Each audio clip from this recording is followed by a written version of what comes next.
Hello, everyone. Dr. Ames here. This time I'd like to talk about, in a little more depth, the IRS classification system for nonprofits. And this is really a great graphic for taking a look at that. If you notice across the top, we've got the three sectors, right? The private on the left, government or public sector on the right, the nonprofits in the center. And we're really looking at a hierarchical sort of a chart descending from that nonprofit sector. Let's just start right in the middle here. 501c3 charitable nonprofits. If you look, that's a narrow bar right at the top, right here.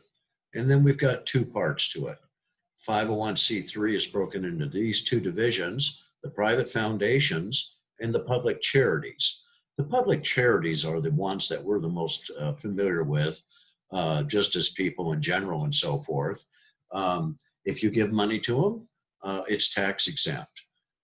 They are tax exempt. You do get to take it off your taxes, and their operations, as long as it's related to their mission, are tax exempt, so they don't pay taxes.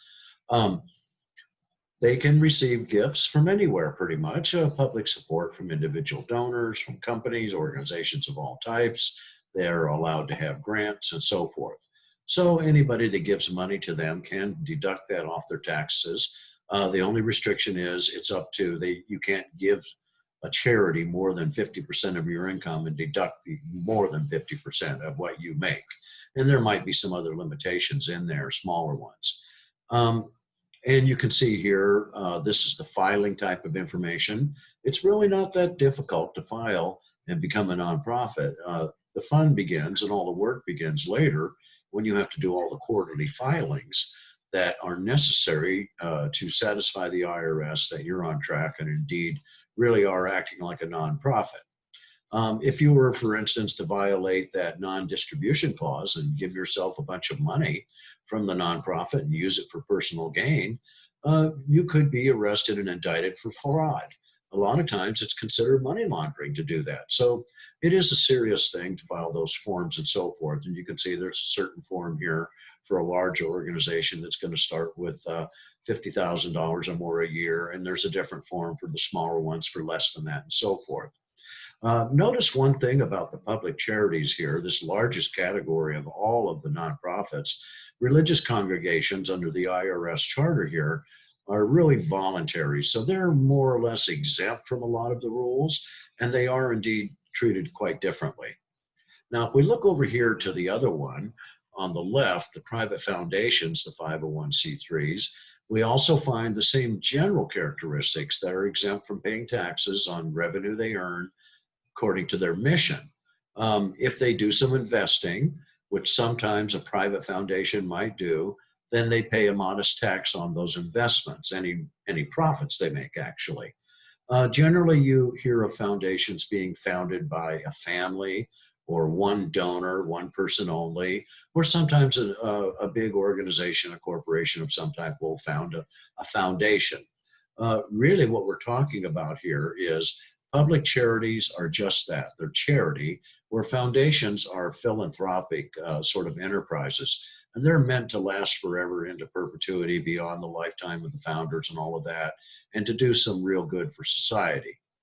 And then you can see here the filing requirements again. It's just a certain type of form that wants a bunch of very specific information from you. Now, over here on the left, we see the 501c4s. These are organizations that are called social welfare organizations. A lot of times it's referred to as member-serving organizations, depends on which taxonomy you're using and so forth. And so things like civic clubs and advocacy groups of all type.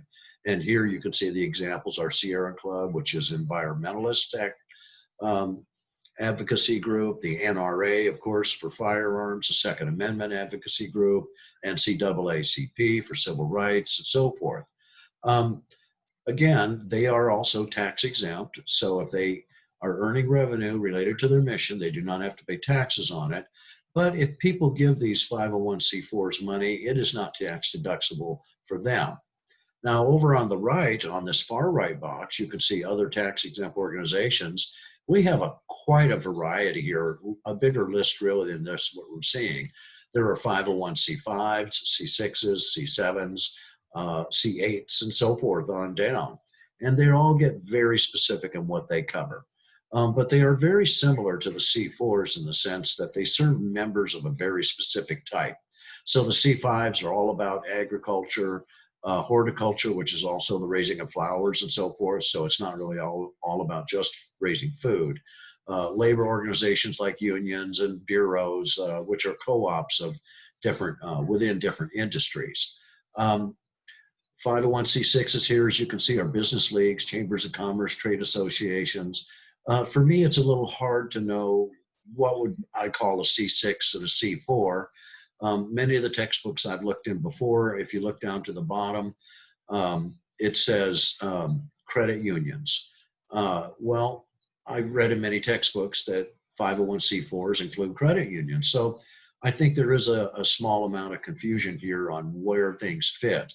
As you can see, what's interesting here, 501c7s, social and recreational clubs, and those include college fraternities and sororities and so forth. So you do have that tax exempt status as long as the money you're making is related to your mission. So what are these funding intermediaries? We're looking at this box down here at the bottom. This is really a group of different places where you can get money donated to you.